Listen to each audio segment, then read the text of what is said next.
and all of that. So thank you all for adding your organization names to your titles. It looks like folks are still trickling in, so welcome if you're just joining. We also have Representative Amabile is here. Just want to make sure I recognized her. She's probably escaping from a very fun debate on the House floor at the moment. So if she comes and goes, it's because they had a division or something like that. But I'm glad that you're here, Judy. So this is a bill. We're going to be introducing a bill that is largely just implementing Proposition 122. So you all were probably involved in various ways with Proposition 122. Some of you were proponents, some of you were opponents, some of you are interested but maybe weren't super active in the campaign or the writing of that ballot measure itself. So want to recognize that people are in very different places in the history of the proposition, but voters passed it. So we are now where we are. It is the law of the land, and it is now our responsibility here in the legislature to implement it. And my interest is to implement it in a way that works and in a way that is in the spirit of what the ballot measure was. But again, to do it sort of with the context that citizen-initiated ballot measures often do need to be to have sort of cleanup or implementation language or ballot bills in order to actually get them to go into effect in a way that sort of works with the rest of our government, bureaucratic system that we have for regulating things. So it's a pretty normal occurrence that happens often. For instance, Proposition 123, the affordable housing ballot measure that also passed, is also going to have implementing legislation this session, just because there are inevitably always things that need to be fixed or sort of reframed or rehoused in different areas of statute. The vast majority of the bill, though, is to set up and implement the aspects of the ballot measure regarding healing centers. So I think everybody on this call probably knows much better than I do, but the ballot measure essentially, can be broken up into two parts. It's the part around the regulated healing centers and everything that goes into that, and then the decriminalization and sort of explicit allowance for personal use and sharing in an unregulated side of things. So because this is a bill about implementing that ballot measure, it's almost entirely going to be about the regulated side. So for some of you, that might give you anxiety. For some of you, that might make you feel like, great, that's exactly what you want the legislation to focus on. But that's largely what it's going to be. That is where there needs to be, fixes and changes and things to make sure that the spirit and intent of the proposition can be implemented in a way that does justice to what the proposition was trying to do. I would say to give an example of that, the proposition, and I think there are folks on the call who are intimately involved in writing the proposition, so we'll open it up shortly and folks can correct me if I'm wrong or change or add commentary. But most of the regulation from the proposition is housed in Department of Regulatory Affairs, DORA.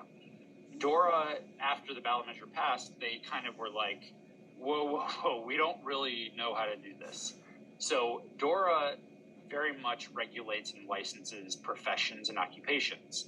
They largely are not going to be involved in something like the actual providing of therapy, right? They're going to regulate the facilitator, for instance. They regulate all kinds of occupations. But if you think about like marijuana, obviously this is different, but marijuana is largely housed in the Department of Revenue.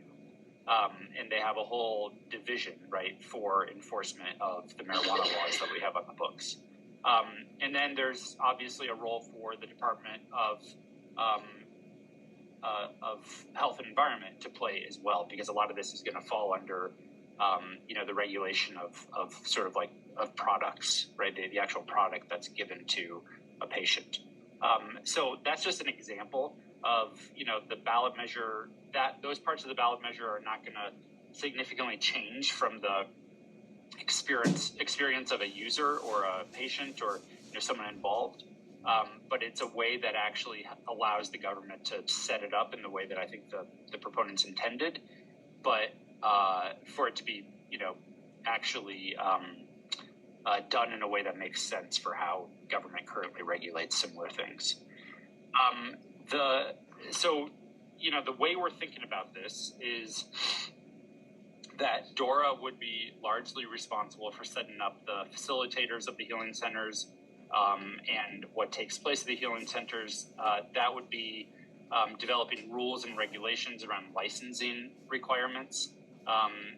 That's a lot of what they do is sort of like create standards and actually provide the licenses itself.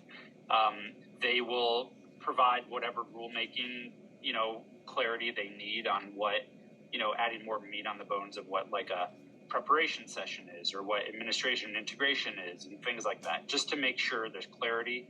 And so, at the end of the day, there's consumer protection, right? So consumers know what they're doing, there's consistency, and there's a general agreement on what the definitions mean. And so if you're going in for a session, it's generally going to follow, similar parameters wherever you go. There are other aspects.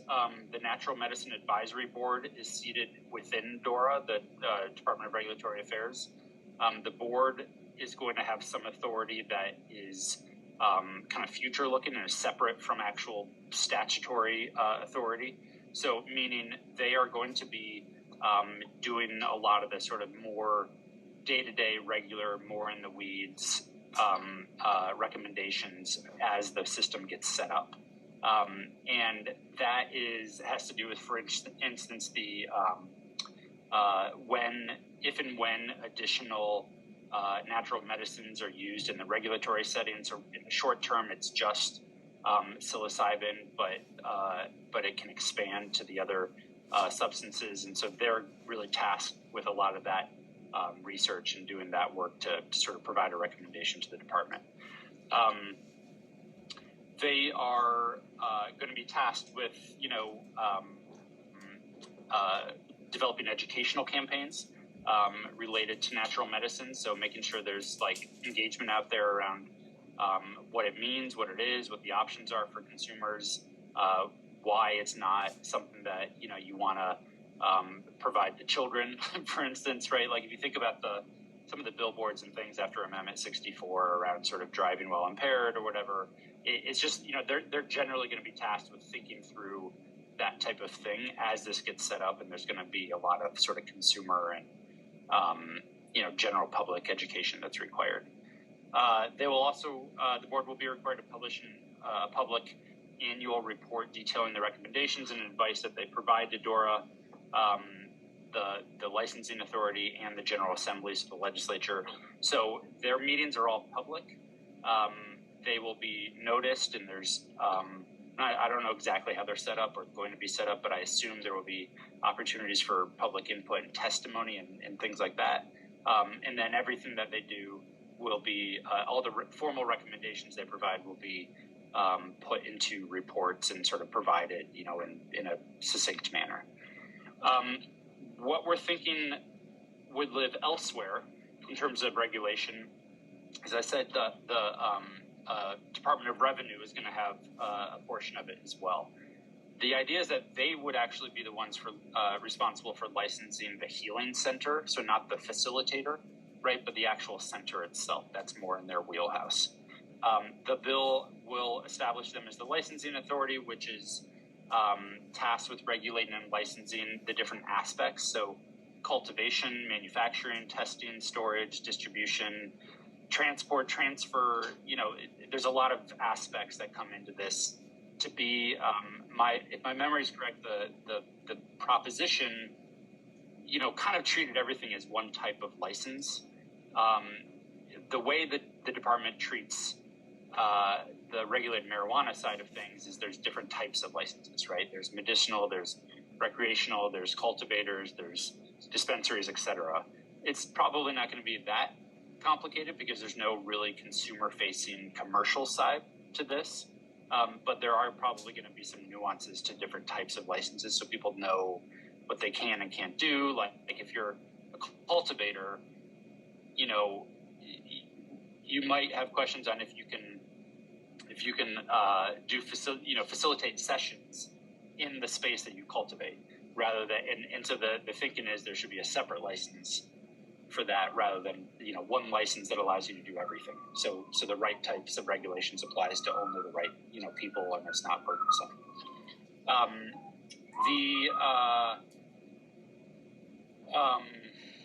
So I think I covered everything that's basically we're thinking would be in DOR. So the way to think about it is DORA would be the facilitators, DOR would be the actual centers themselves. And then there would be some much smaller aspects that would live within the Department of Public Health and Environment. They would be charged with doing any sort of like safety, and like testing of the actual medicine itself. I don't know what that's really going to look like, to be totally honest. Right now, and I keep kind of comparing it to marijuana, it's probably the most similar thing, but it's obviously different. But just for illustrative purposes, they do some of the testing of actual products that are sold from like a consumer safety standpoint right now in the marijuana side. And so if there is testing or anything like that, that would probably live in CDPHE, where they have labs and authority, where Department of Regulatory Affairs obviously doesn't. The bill also would create a funding mechanism that would enable the regulated system to be funded and to sort of actually be, functioning as a portion of the government. That largely is through fee revenue. That's, generally speaking, something that's regulated has to sort of pay for itself through fee revenue. It's just like it's not uncommon, but it's a particularly nuanced part of Colorado law because of Tabor. But the bill will actually provide startup funding so that, obviously we can stand all of this up before there's any sort of licensing and fee revenue coming in. And so it will be providing general fund revenue that would hire the staff and the FTEs and everything to get these systems set up. And that could be, $1 million or more in the short term. A couple of things to add. The bill, so, everything I've talked about so far is largely on the regulated side. I think a lot of the anxiety is that I've heard from folks is on the personal use side. The bill is not aiming to criminalize or recriminalize or prohibit personal use or sharing by adults. It really is meant to implement the spirit of what the ballot measure established. And I'm happy to get into more details, but the vast majority of this bill is about the regulated side. I will say any parameters or guardrails that are put into the bill that maybe didn't explicitly live in the ballot measure, from my standpoint as someone who's going to be working on the bill, it really is for the purpose of making sure this is successful. It's not for the purpose of limiting anything for the sake of limiting. So, for instance, there are some concerns that if there aren't some basic sort of like competent policies in place, that it could invite extra inspection and attention from the federal government. And so it doesn't mean we are going to do anything that is counter to the spirit of the ballot measure, but I think it does mean that Colorado needs to show that we are responsible, and we're going to do this in a way that's very thoughtful and is actually, going to be successful and a benefit to Coloradans, rather than inviting the federal government to snoop around and say that we're doing something that's clearly illegal. So that's some of the spirit and thought of how we're approaching this. I will just say a couple of other quick things before we hear a little bit more from all of you. Look, I know there's a lot of there's a lot of skepticism and fear about this bill. Occasionally I go on Twitter, but I try to keep myself off of there. But clearly there is some anxiety around what this bill will or will not do. I just want to address a couple of the things on the front end. There's a lot of chatter about the Natural Medicine Advisory Board. The Natural Medicine Advisory Board was dictated by the ballot measure. The actual positions, right, that are on the board are spelled out in the ballot measure. They are selected and interviewed, or whatever process happened, by the governor's office. That is very common. That the governor appoints like thousands of people, I think, like every year to boards and commissions and task forces and stuff. They often are confirmed by the Senate, but not all of them are. This particular board is confirmed by the state Senate. It's a relatively perfunctory process. There is no involvement by the legislature in those appointments and who is chosen. And I had absolutely nothing to do with it. So I know there are thoughts that I'm somehow involved in that, but I'm not. They do get confirmed by the Senate. They went to the Finance Committee. The reason why they went to the Finance Committee is because that is the committee of reference for the Department of Revenue. So anything that's like, largely regulated in that area will go to that committee. They followed a very normal process that almost every other confirmation follows, and it was a public hearing. There's it's an open public meeting. I wasn't there. I didn't listen to the hearing. I assume it was a normal process where they presented themselves, explained who they are, and then the board may have asked questions and then voted. In the vote that they have, by board I meant committee. The vote that they do in the committee is to recommend or not recommend to the full Senate. So they're not actually approving them; they're just sort of making a recommendation. And then a few days after that happens, the board confirmations are put up to a up or down vote in the for the whole Senate. And I don't remember exactly why. It's probably a couple days later that vote occurred. All of that's provided with public notice. It's the very normal process we do almost every day in the Senate. And I just wanted to address that because there's I don't even know what totally the accusations are, but the board is what it is. They were appointed by the governor and we confirm them. Every once in a while, the Senate will deny a confirmation. It's once in a blue moon, and it's usually for something egregious, like the member doesn't meet the qualifications that are laid out in statute, or sometimes we do a little digging and we find out that the person has a criminal background that is very counter to the job they are being appointed to do. That normal process happened for these applicants, and I don't think any of the 35 senators had any issues with any of them, and they all were approved unanimously in the Senate. There's also, I know, a lot of anxiety around, feelings that the intention here is to recriminalize something that the ballot measure decriminalized. We are not criminalizing personal use or sharing. There is an obvious tension there around sort of the definition of personal use and sharing. And I think that's a normal thing that is just going to be sort of a tension that is probably going to exist for a long time and is not going to start or end with this implementing bill. But I'm guessing there will be future legislation around this topic, and that's going to continue to just be something in the public realm in the legislature because it's not defined super concretely in the proposition. And I think everybody is going to have lots of thoughts on if we do try to define it very concretely. And so I don't think that's something we're going to solve in this ballot measure. I think it's just going to evolve over time. And the hope is that it isn't something that needs to be defined that concretely because there isn't a big problem. But I think that's frankly probably a discussion for the future, long after maybe I'm in the legislature. Let's see. There have also been some connection to Senate Bill 109, which is a totally separate bill. I don't know why there's a connection being made. I voted no on that bill. That was not something I supported. That was about drug-induced homicide and is largely about illegal drugs that are obtained illegally that cause death.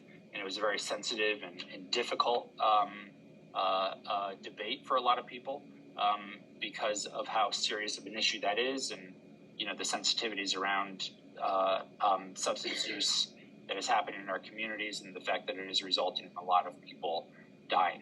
But again, I voted no on that bill. That bill, I don't think, has any connection to this bill or the proposition. I think they're totally unrelated, and there's no, as far as I know, there's no connection. But either way, if people think there is, I didn't support that bill, so I'm not trying to link these things in any way. I will just lastly say, look, we can all have opinions and disagree and agree and think things should move forward in a different way. But my ask is just that everybody does it with respect and, acknowledgement that and maybe you don't agree, but I don't think anybody is coming at this with any bad intentions. And I think everyone on this call, I assume, wants to see this proposition be implemented in a successful manner to provide a lot of really good resources and support for people who are going to need it. So that's what I'll say about the content and all of that. Just to give you a quick rundown on the timeline. We don't yet have a draft. When we do, we will share it to folks. It's not going to be a secret. We'll share it before it's introduced and, read across the desk in the Senate. We are happy to hear feedback every step of the way. And, what I will say is whatever draft we share, we expect will change pretty much every step. So those steps are, it's introduced in the Senate. It will then shortly after that be heard in a Senate committee. Oftentimes that's within a week of it being introduced, but that's just its first committee. The committee hearing will be public. It'll be witnesses can come forward and testify for or against, or are advocating for an amendment. And then once it passes out of that committee, assuming it passes out of that committee, then it goes to another committee in this case, because it's a bill that requires appropriation of money. So the bill will go to the Appropriations Committee. That committee largely is only dealing with the financial side, not the content of the policy. And then if it passes out of the Appropriations Committee, it will be then heard on the Senate floor for a debate and vote by the Senate. That can't happen before 2 days after it comes out of the Appropriations Committee. So it'll largely, unless it's brought up on special orders with a 2/3 vote, which doesn't happen that often. But so it'll be a couple of days after it gets out of appropriations. It'll be on the Senate floor. Every bill has to be voted on twice by both chambers. So after it passes that vote on the Senate floor, the next day it would be scheduled for another vote on the Senate floor to actually, officially be approved by the Senate. And then it goes to the House and repeats that process all over again. And then if there are differences, there's a chance it goes to a conference committee, which is also public, to sort of figure out the differences between the House and the Senate versions of the bill. And then it goes, shortly after that, it goes to the governor for him to decide if he's going to sign it. So I just want to lay out the timeline, the process. We only have like a little more than a month left of session. So, it all has to be done by the time we get out of here in early May. But the last month of session is often a little fast and furious, and just want to make sure people knew sort of roughly what the steps are and the timeline is on the front end. Okay, so with all of that and me talking probably way too much, wanted to open it up to suggestions, thoughts, questions, concerns, and it looks like people have already found the raising the hand feature, which is great. So I'll start with the order that we've got it. Well, the order keeps changing as you raise hands. So I'll start with you, Kevin Matthews, and then we'll go to Tristan, and then we'll take it from there. Senator, thank you. And actually, Tristan had their hand raised first, so I would defer to her to start. Thanks. I hear too much from Tristan already. I get a lot of that, President Fenberg. Thank you for including the criminal defense bar in the discussion. I wanted to circle back to something that you had said about this bill having nothing to do with 109. My understanding is there was a floor amendment that was offered on 109 but voted down that would have explicitly exempted psilocybin and other natural medicines from that bill.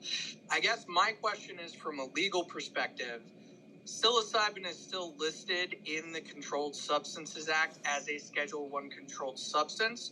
So would this bill have any clarifying language to clear up the conflict between the decriminalization and the proposition versus still having natural medicines listed in the schedules for the Controlled Substances Act? Good question. As of now, that's not something we thought was going to be a topic in the bill. But if it's necessary, happy to have that conversation and maybe lean on you for guidance on that. Yeah, I guess we'll also know in the coming weeks what happens with that bill. I do remember that being an amendment that was offered. I don't even know if I was on the floor at the time. I don't think it was cowed, so I didn't actually vote yes or no on it. But if there needs to be clarity on how that bill, from a criminal standpoint, would interact with Proposition 122, I'm happy to figure out a way to clarify it in this bill. Great, thank you. Yep. Sorry, Kevin. Yeah, do you want to go? Yeah, thank you, Senator. This is great. And by the way, I really appreciate the attention to detail in terms of better integrating Prop 122 into the state's regulatory infrastructure. At this time, it seems to make sense to me that, as one of the co-proponents of the act, that splitting up the responsibilities on the regulatory side make a lot of sense. And so thank you for that. And, really my main question is, which I think may be a lot of the reason why so many of our incredible communities on this call right now, is earlier you'd mentioned regarding the personal use side. Well, my question is, with this current bill, is there an intention to further define the personal use provisions? And if not, can we expect further definition as this goes through committee? Or what more clarification can you provide at this time regarding personal use? To be honest, I don't know if we know exactly what's going to be in the bill yet on that side of it. Most of the time that we have spent so far with, talking to DORA and DOR, et cetera, has been about the regulated side. There is, I don't know if we're going to define it. I don't know if we're going to, I think the question is there a policy need for better definition? And from my standpoint, the reason why there could be is so people know when they are or when they are not entering activities that could have ramifications from a criminal perspective. Like, the worst thing that I think could happen is people actually don't know what will or will not get them arrested and put in jail. I think it's best if it's clear. The conversations that I had with several of you at my town hall and then sort of, one-offs since then, I think there's a lot of ideas on how to do that, whether it's like hard limits or whether it is like a subjective criteria based on sort of like the activities you're doing, or whether it is about certain aspects of it, only on cultivation or only on transport, but not on possession, or it runs the gamut. And I think folks on this call all have a variety of opinions on the best way to do it so there aren't negative consequences. I think my concern is that being silent on it and letting it be what it is from the proposition, they could have negative consequences on people also, because law enforcement, sometimes when there's discretion, they get overzealous, right? So I think that's where a concern of mine lives. But I honestly think this is a really difficult area to figure out how to proceed. And I don't have the answer. I'll be honest. I don't know if there's going to be anything in this bill that provides more clarity around definitions. I'm open to it, but I would want to do it delicately so that it doesn't have negative consequences, and that it's done with buy-in. But I think down at some point, I think it's probably going to happen in Colorado. I don't know if it's going to be in this bill. I don't know if I'm going to have anything to do with it, but I think we should do it intentionally so that it protects the activities that we want to protect and makes it clear which activities would be illegal and which wouldn't. Thank you. And by that, I mean, obviously, like any bona fide personal use and sharing and ceremonial purposes, et cetera, would be protected. And somebody who's using that in order to do something that most people would call drug dealing would not be protected. But that's easier said than done. A beers, is that Angela? Is that the A? I think you were the next person with your hand up. Yeah, so I have a couple questions, and I'll try to be brief. So this bill was written with no consideration with Indigenous communities, as well as this being an Indigenous spirituality, and this gets into, the separation of church and state. So there's a high potential for criminalizing the activities that have been ongoing and are still going. And children are involved, adolescents, there are rites of passages. So, as we try to discuss with the proponents who did not want to hear us, that they needed to consider a lot of factors in that. So there needs to be an amendment for that, because this is a marginalized, disproportionately impacted communities of people that need to be considered that are completely separate from what is being considered in this discussion as personal use, because it's spiritual use. It needs to be defined. And it's getting into the rights of folks. So the other thing is education. There's all kinds of things going on right now. They're, in my opinion, very subpar education. So there's a lot of potential for harm. A lot of the students that I have worked with, whether it was at Europa or somewhere else, they're thirsty for how to facilitate, how to administer, and we don't have that capacity. I mean, there's maps for MDMA, but even that, it hasn't been out in the community, so we don't know what that looks like in the real world, but we do know that in research, as well as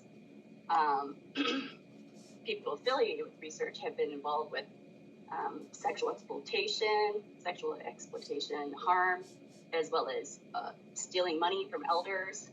So I would really like to see that as something, as a point of significance that needs to be addressed right away, because people are seeing dollar signs and not seeing people, not seeing the soul, and also not seeing the cultural misappropriation and co-opting of Indigenous spirituality. Yeah, I think that's really fair feedback. And if folks have thoughts on, there's several things there, but if folks have thoughts specifically on how to make sure we are not commercializing something that the proposition explicitly said wouldn't be commercialized, then I think I'm definitely all ears. My feeling is on the regulated side, as much as this is truly regulated medicine and therapy, the better, right? And then on the personal use side, that's a whole different story. But if we're going to license something, so essentially sanction it as the state, as the government, then I do think there need to be standards and make sure people are protected, because I think folks in those settings could be very vulnerable. So that I'm definitely interested in that, in a way to make sure this is more true to it being therapy rather than a commercial, venture for people. So if folks have thoughts on that. I also think this is an area where we're going to learn a lot over the next year or two, and there's probably going to have to be legislation, to address whatever it is that we learn. But, there might be some bad actors out there. It might make us realize, there's a loophole, or there might be some people doing great work but are not getting access to licensing. And so we need to think about what needs to be righted to make sure that this is more inclusive. So I think some of this stuff we can foresee, but it's hard to know exactly what the policy fix is sometimes. But I think this is something that we just have to know is going to be a process that evolves over time. And I think it's important that we, again, keep to the spirit of what the proposition laid out, rather than allow it to evolve into commercialization, which I think probably a lot of people have concerns over. But I think all of that's super valid, and I appreciate your comments on it. Yeah, it's very important to really consider that. That should have been, at the forefront, considering that we're even here because of Indigenous spiritual leaders and tradition keepers have kept this in a safe container. It is why we're here actually being able to discuss it. And so I really feel like, I'm here to represent Indigenous communities, but I'm one person and we need a separate container. And if anybody's offended by that, just take a look around right now. and this is how it's always been. So we really need to have, ongoing conversations because, our people and our ways, we have had many opportunities to fail and succeed. And so we know what it looks like in a community setting. We know what it has looked like trying to integrate it in the West, what is called illegal, or underground. So, if you're having conversations with people who, have theories about research they've read or that they've been in research, which is a very controlled container, it's not the same. It's truly not the same. So just as myself as a psychologist, I learn constantly from my clients. If we're looking at the criminalized system the way it has been, the way my family has been impacted, criminals have a lot to say, whether they have been charged or they have been looked at from the system as a criminal from their activities that were not legislated and approved. So I really want to push for that and hope that others can really support that because we haven't been heard, our voices been silenced, and we do stand to be erased. Thank you for your time. Yeah. Well, and just a quick comment on that. I think one of the biggest tensions in this conversation, this proposition, the forthcoming bill, is that it's putting a lot of detail and attention, energy into a regulated side of it, while at the same time saying, or you can just not be regulated, and that's called personal use. And I think on one hand that's good, because it provides that sort of space for the traditional indigenous spiritual, activities that have been happening forever to continue happening without being sanctioned and licensed and regulated. I think it also just simply means this is all coming out into the forefront now in the public space, in the public realm, which can be bad. And so the fact that there are sort of two paths for this thing that we're now legislating is right, but it also I also don't want to indirectly make this so mainstream and then also say, if you want to be a bad actor, just don't be regulated and call yourself spiritual, and then potentially do some real harm to consumers and people that are potentially vulnerable. So there's a natural tension that I don't know the answer to yet on how you appreciate and honor the sort of traditional activities that have been going on forever that will continue to go on, but not allow it in such a way that it allows people to exploit it to do things that are not what the intent originally was. And that's just a tension that I think we need to manage. So I don't think you solved it. I agree. I agree. We don't want any more fake shamans. However, here's something to kind of sit with.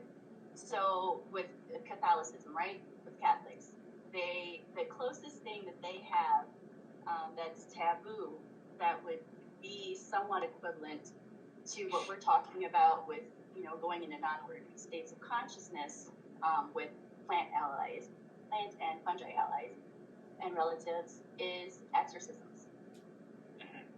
Exorcisms are not regulated. However, there have been cases in court where, such as Emily Rose, right? There's a movie about it, about them detailing how there was abuse. So there are ways to handle it. It doesn't necessarily need to be regulated. So looking at, spiritual cases in the past and how there is a definition and a delineation, segregation between the two is important. It's the separation of church and state. And to do something, again, such as writing mescaline, excluding peyote, is by definition of law choosing a specific religion over another. And so that is actually a violation. And I am saying it right here. I recommend taking out mescaline, period. Because you were talking about drug testing earlier, there's no way you can test and tell for sure if it's peyote or San Pedro. So, then you're getting into direct threats of environmental issues and ongoing protected federally Native American traditions. So those are just some things I sit with. There are ways to regulate it or not regulate it, but handle it through the court system. When there are bad actors and fake folks, they usually shoot themselves in the foot right away. Yeah, that's all I'll say. Yeah, no, that's great. Thanks. Okay, Ashley. Oh, I believe Kalumi had his hand up first. Their hand up first. Oh, Katumi. Thank you, Ashley. Katumi's over there on my screen. I don't really think that. It's okay. Just taking back a little bit of what my sister Angela was saying. So I wanted to double check, are these conversations happening already within the board? Are you informed of these challenges around the ways the bill is impacting Indigenous people? Is this happening already or not? And if it's not happening, what can we do? So you at least on my end, you cut out for a second. Did you say, are they happening at the board? I don't know. I've never met any of the people on the board. I don't know if they've had a meeting. Maybe other people on the call know. They were just recently confirmed, so I wouldn't be surprised if they haven't had a meeting yet. Last I heard, they were sort of doing orientation, like understanding what it means to be on a board and stuff like that. I don't actually know if they've had any formal meetings yet. How about for you and your office? Are you having this conversation in terms of like considering the impact on the Indigenous communities? Is this something that is in the forefront? It's definitely very much part of the conversation. I would say I haven't had a lot of conversations about this at all, outside of sort of the regulators and things like that, and then kind of one-off conversations that I've had with some of you guys on this call.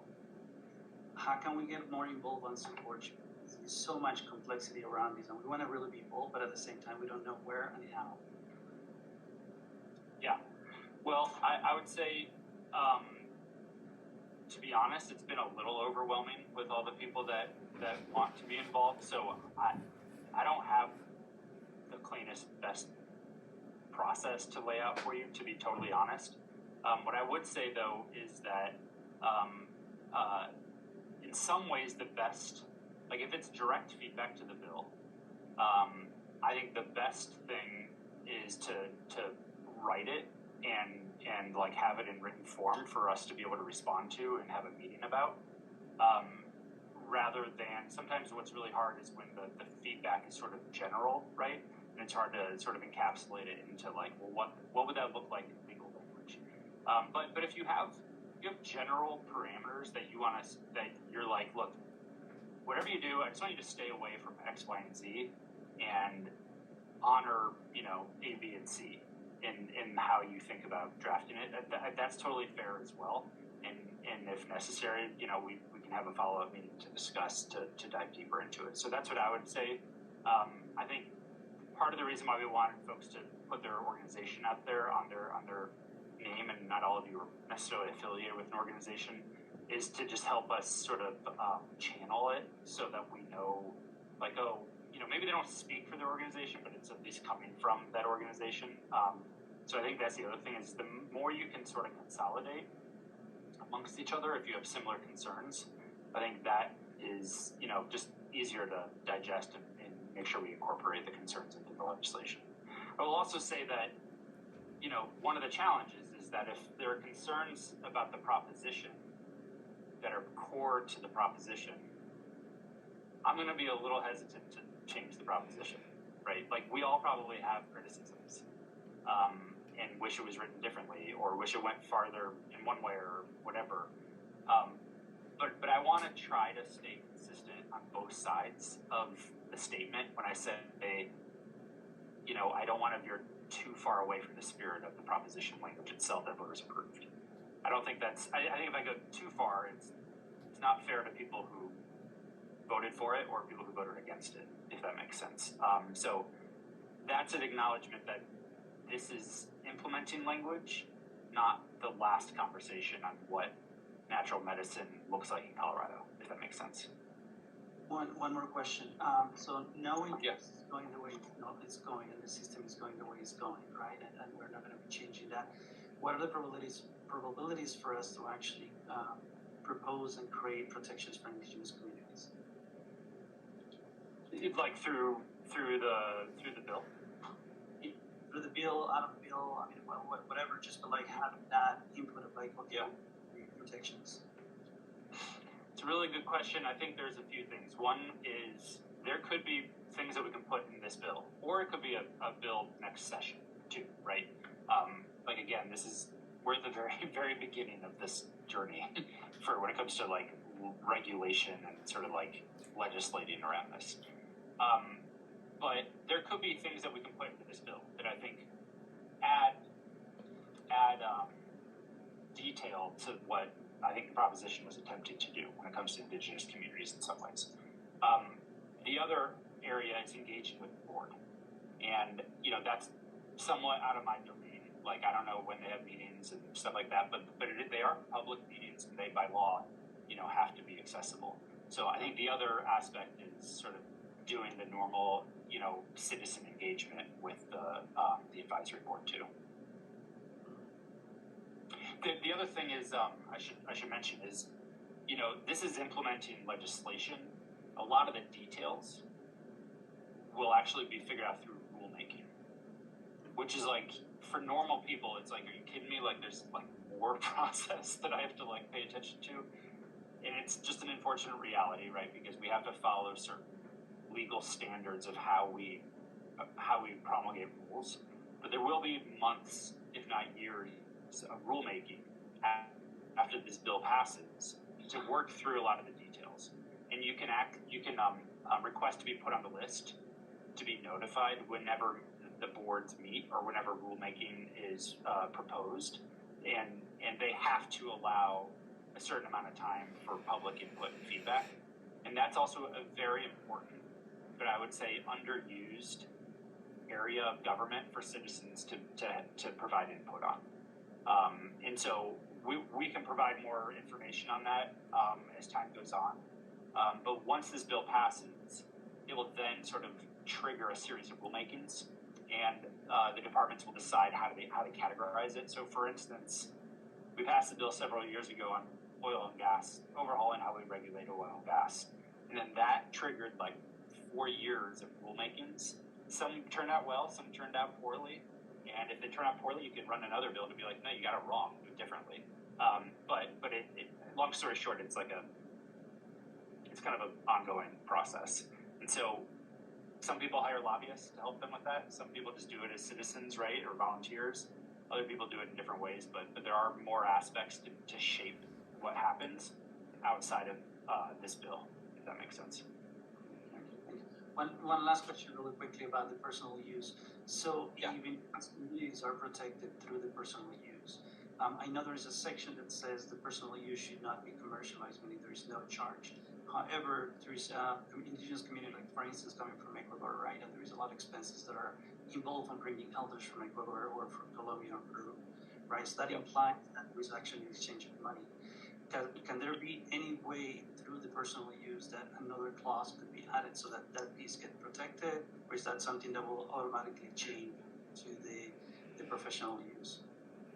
Because it's that's a good question. I think that is something that's come up, and I don't know if we have great clarity yet from the lawyers in this building about that, but that's something I've asked as well, and I think personally I would like to make sure it's clear that you can charge for some services or at least get reimbursed, right? That doesn't then legally mean that you're selling the medicine. But I also think we want to be careful and make sure that doesn't then open the door to commercialization. So again, it's a tension, and I think that's something that we need to explore. But I think it's a really good point, and something I've asked as well. So that's something I'll look into. Appreciate it. Thank you. Yep. Okay, Ashley. Thank you so much. And I've got just real quick in the queue, yeah. I've got Melanie, Taylor, and Collins, and then we may run out of time after that. But if folks want to make sure they get something in or mention something, or if you want to do it offline, feel free to reach out after this and send an email or something like that. Okay, go ahead, Ashley. Thank you, Senator Fenberg. We really appreciate this opportunity to chat with you today.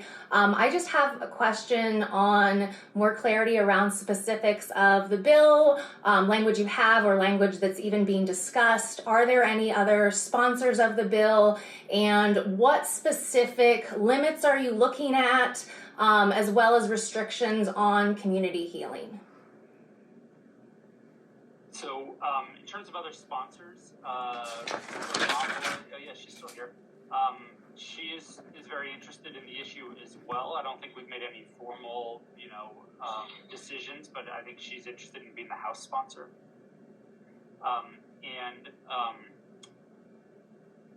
Sorry, what's the second part of your question? I was wondering if there were any specifics. I know you're just in the beginning stages of this, but have you discussed, or is there any language surrounding what limits would look like, or what those discussions have been, and what restrictions on community healing have been discussed or are within the language already? Yep. So on the limits, I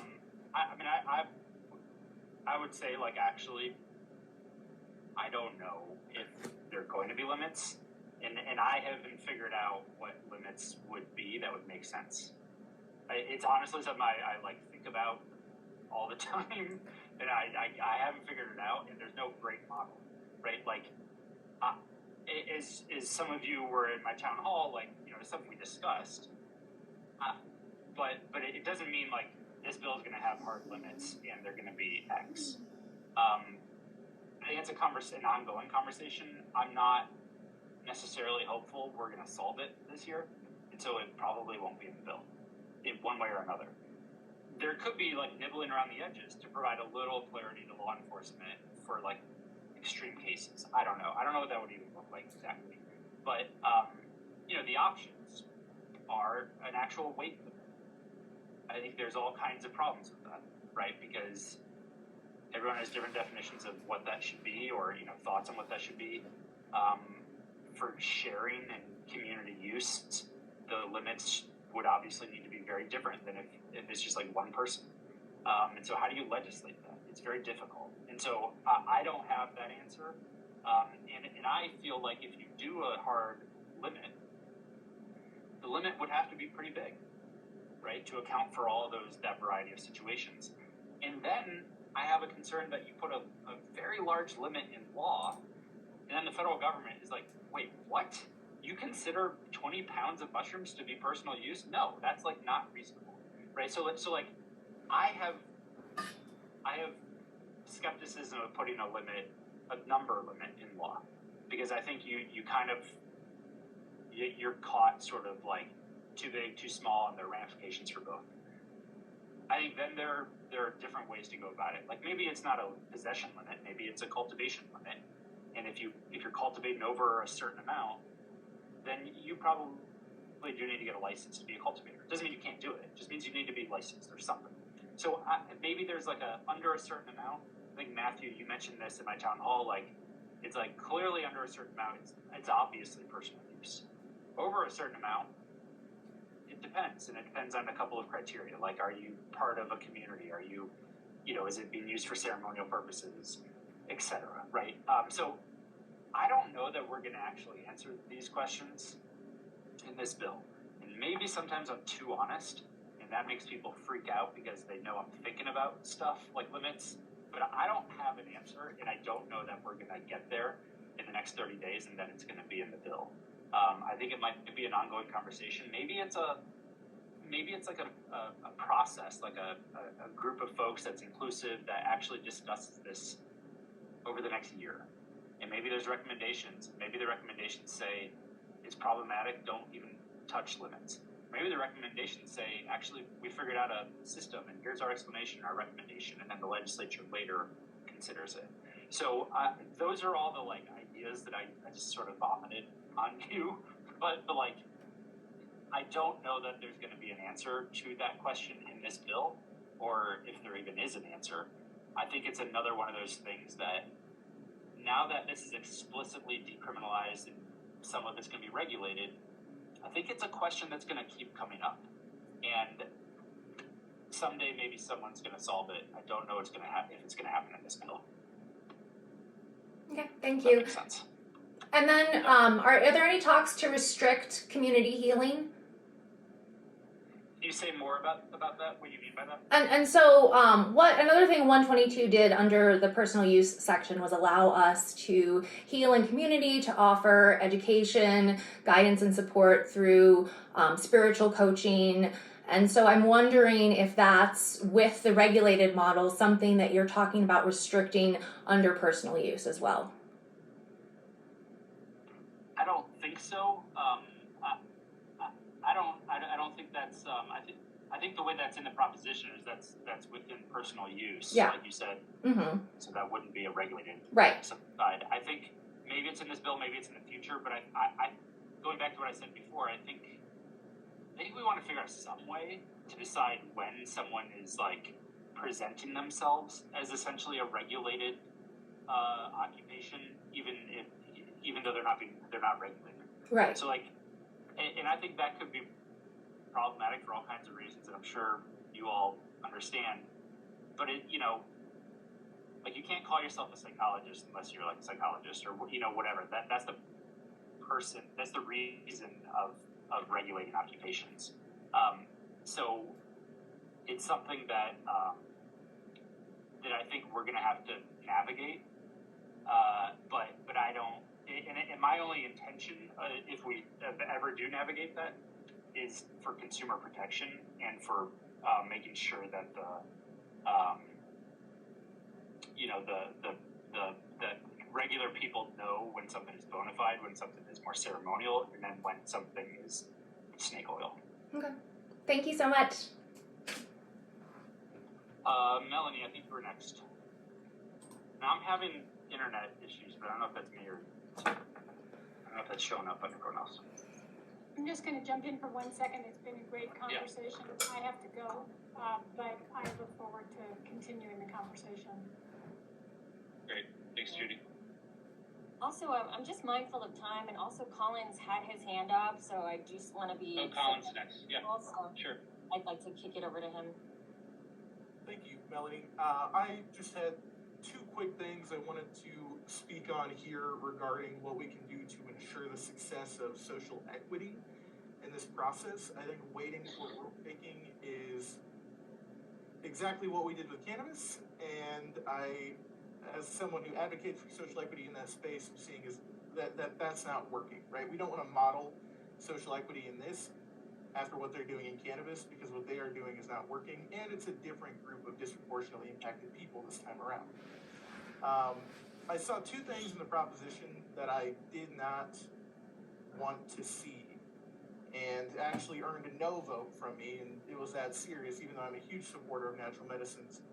We are currently not limiting licensees to in-state residency, which is opening the door for companies like Red Light Holland, MindMed, Cybin. There are a bunch of massive publicly traded companies that are planning on moving in and pillaging the industry here, just like what happened with cannabis when we did the same thing and did not limit our licensees to in-state residency. And beyond that, I would like to see a limit on license numbers per entity, per beneficial owner. Because the other thing we're seeing in cannabis is that we've got companies who are buying social equity applicants, owning 49% of a company, but determining what the company should be called, who they can trade with, who they can work with. And I understand that this bill is about medicine, so commercialization tends to get things a little more muddy, but what I really wouldn't want to see in a bill about natural, or in an implementation program regarding that natural medicine is instant commercialization by billion-dollar corporations, right? Like we don't want to see that. We also don't want to see indigenous peoples cut out of any potential ability to get a license because the town that they're in has no more license spots to give out because Red Light Holland has all of them. So my question to you is, are you currently looking at more restrictive licensing criteria? And it's a tricky thing to balance, but more restrictive licensing criteria to keep outside interests and massive corporations from taking over the industry while also providing access for indigenous peoples to get licensed facilities and be protected in that way. No, that's super smart. I'm glad you mentioned that. Collins, is there, so I don't know that we are, there's some language in the proposition about consolidation, right? But it sounds like you and others feel like it's not enough to actually protect against the things that you fear. So I don't know if I don't know of any conversations that have happened like with the regulators around further limiting licenses in order to make it more accessible for others, right?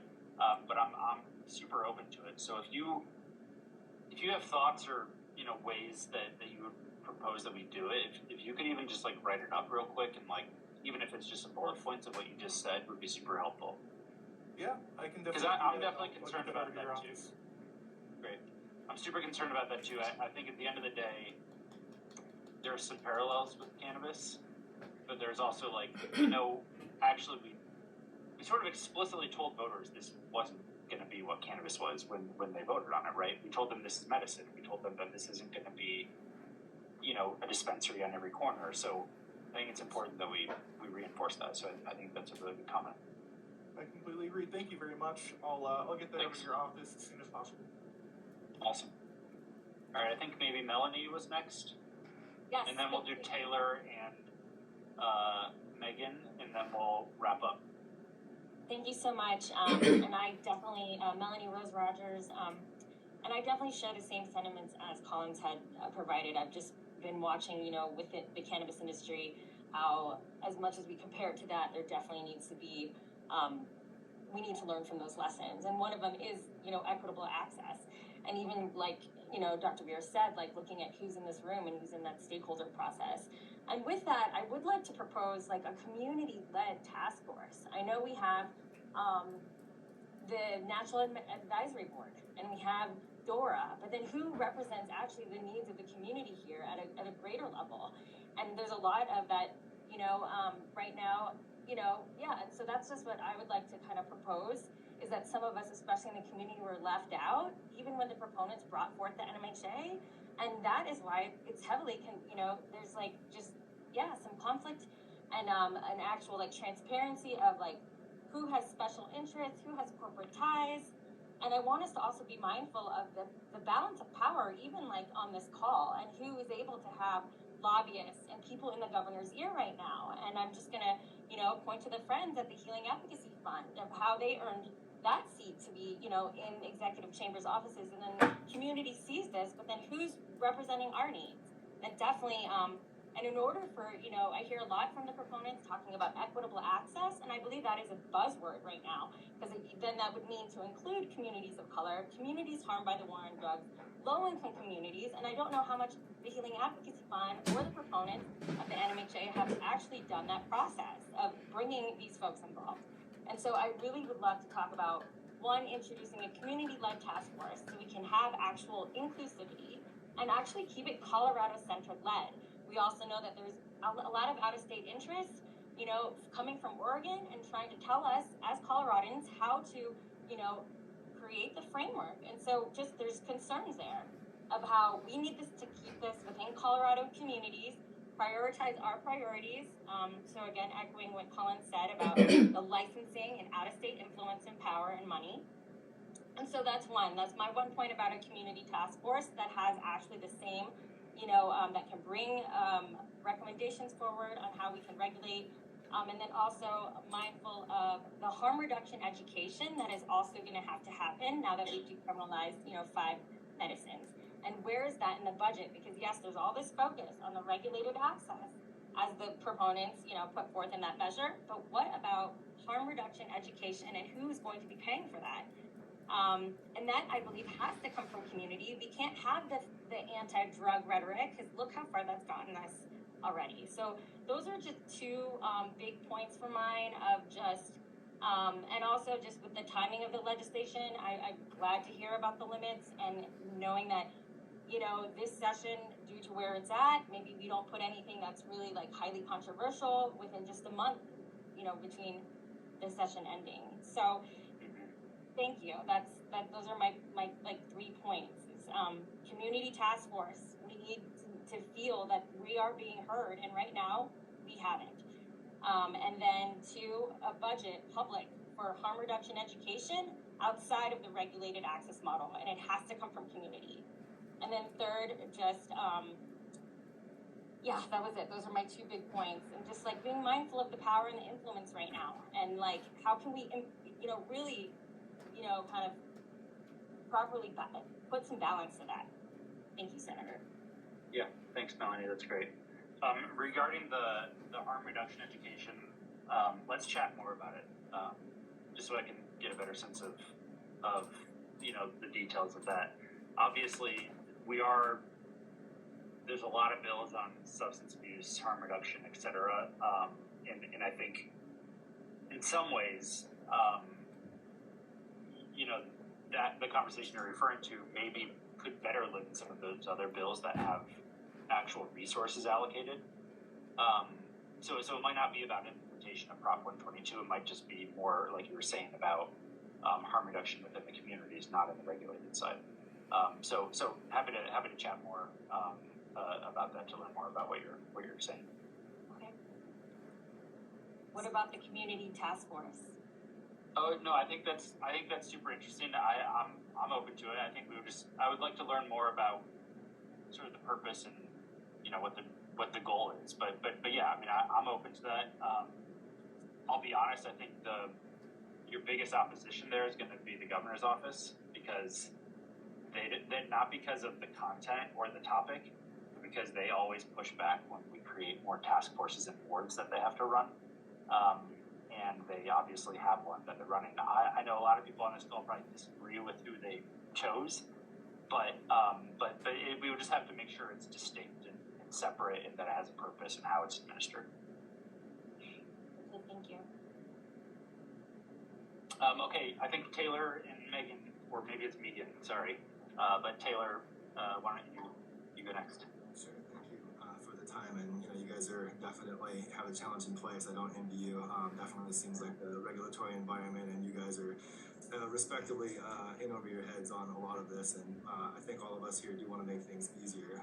Speaking to Melanie's points, I mean, I'm very much steeped in the space of harm reduction and education around these, and I'm working with a number of academic institutions nationally, and it's really, really tough to know how to work with them long term when there's so much haziness and viscosity, kind of nebulous language around what's happening. I know that as far as my 2 concerns, I get a little bit uneasy when I hear, there's no model and we turn to the federal government. I think that's a fiat argument as a local legislator in a federalism that we can't really write law with the fear of federal oversight. I mean, we're part of a movement that is changing things, and your prerogative as a local lawmaker is a federalist one, which is state rights first.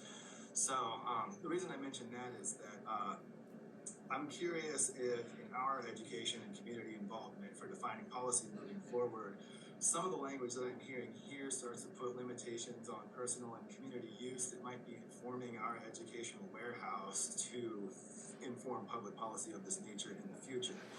And so I'm curious if there has been any mind paid to how we are limiting the proper model to create for the nation by jumping too quick to define regulations when a lot of that educational content that can inform public policy is yet to come in. So are you saying jumping the gun and like moving too fast on the regulations on the regulated side or on personal use? Both. Yeah, I look at that as both. It's a community model. So I'll be totally honest, and I've said this to some of you. I mean, my concern with the ballot measure was that it was moving too fast and it was forcing us to answer questions we weren't ready to answer. But the ballot measure passed, right? And so we are where we are. And I don't think, if I proposed slowing it down, I think I would get blown up for that, right? And then, you know what I mean? So it's like we're sort of caught here where the voter said, go do this. I think we could unpack that statement even for a long time on like what they were telling us to go do. But they did. The ballot measure passed. And we now are having to answer questions that like we've been talking about for the last hour or so. There are no like perfect, clean answers to. Because generally speaking, a lot of this has already happened, right? And so, but now that we are in law saying we now regulate these activities, it's forcing us to ask questions that may have been better off not asking for at least a few more years. I don't know. So, but again, it's where we are. So I don't think I think we have to move forward on some of this regulation. I guess what I would say is my approach generally is going to be to not define too much in law and allow it to evolve through the regulatory side rather than the legislative side. Because that is, although it can be painful and slow, it's at least a little more responsive to input from the community, right? Because there are actual rulemaking processes. They have to follow the Procedures Act generally for when things are posted and like how much time there is for public input. It's not perfect by any means, but I would rather some of these questions to be pondered by the regulators and people who are in the community and impacted, rather than me and my 34 colleagues who at the end of the day really don't know very much about this topic. Thank you. And so as much as possible, I don't want to, put something, I don't want to etch something in stone if it's something that like really is going to evolve over time as we learn more, as licenses start getting issued, as law enforcement does something somewhere that makes us realize like we have to clarify what law enforcement can or can't do. There's always going to be a role for the legislature, and we love getting involved the moment we see a headline of a problem. We want to solve the problem, but I think most of this is best left up to conversations amongst regulators and those who are impacted or being regulated, et cetera. And then when things break down or things need more clarity, it comes to the legislature. But just for whatever it's worth, my intention is not to get too far ahead of where the science or the research or the practical experience is telling us we should go. I know in your last town hall you had said that the voters didn't know what they voted for. I was wondering if you could expand on that. Is that where you still stand? Well, again, this might be an example of me being a little too open, but generally speaking, I think voters don't understand all of the ramifications and what the details are for ballot measures, and that is not just for this ballot measure. I think that's across the board, because a lot of it is complex. Because we have the process that we have, the title of the ballot measure is what they're voting on, but the details you have to go find online somewhere. Most people don't even know where to find it. So the title is a concept, and the details are actually, I think, where most of you all even have criticism and thoughts and ideas on how it could be different. And if you were paying attention during the election season, you thought this was probably only about veterans, because that's what the TV ads were about. And I mean, I'm not speaking for everybody. I'm not speaking for all millions of voters. But I think a lot of voters were like, yeah, that's that thing for like making sure veterans with PTSD, right? Because someone did polling, and the polling told them what was the best thing to communicate. And so that's what they communicate. That's what people do. That's how campaigns work. But I don't think that's the best process for citizens to have an engaged, intentional conversation about where we should go on this stuff. And that's kind of what I mean. I think the details of the ballot measure are where there's probably most criticism and feedback, not on the title, and the title is actually what people voted on, if that makes sense. All right. Megan, you want to close this out?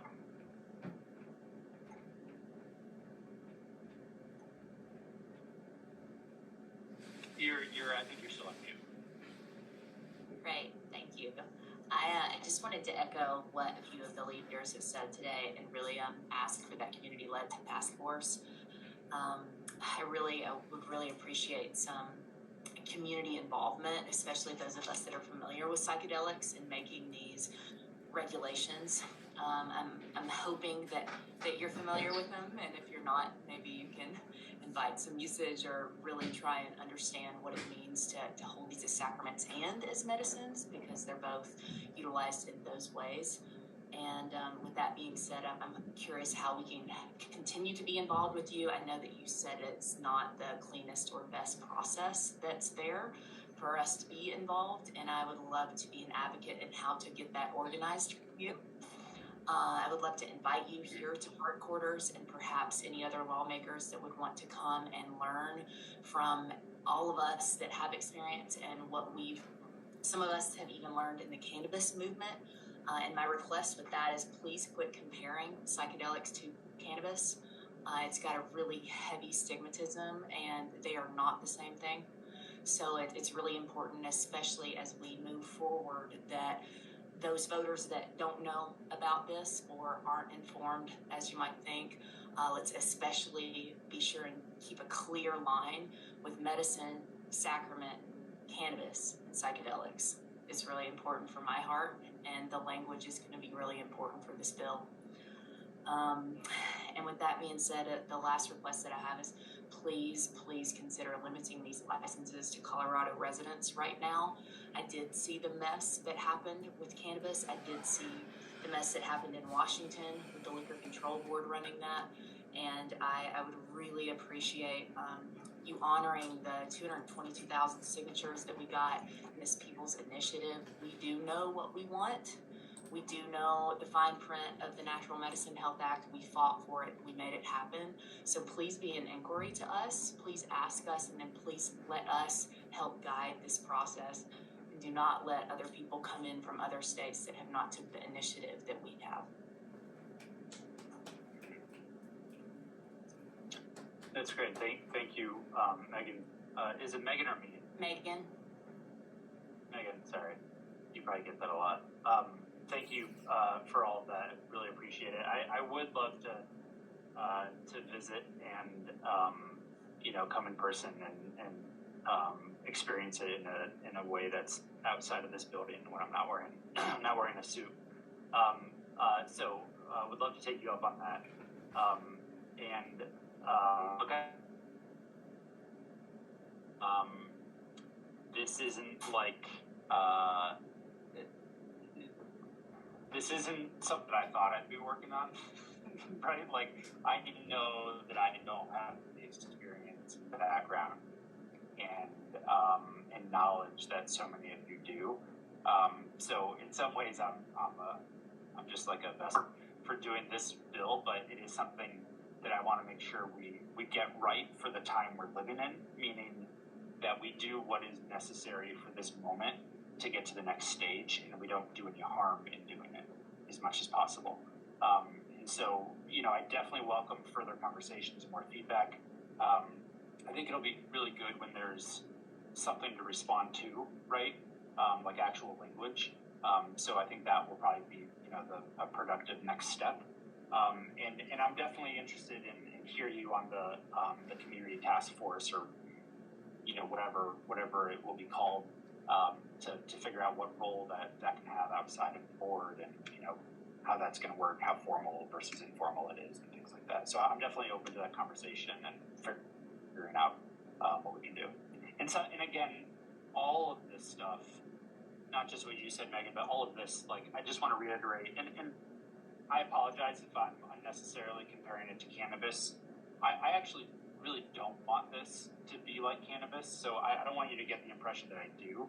I just think from like a regulatory point of view, for like in this building, it's like it's a way for people to understand like what we're doing in some ways, because it's not every day that we decriminalize and tell the government to regulate something that for hundreds of years has been criminalized. It's just like it's not a thing that happens every day. And so I think there's a lot to learn from cannabis to make sure we don't repeat that.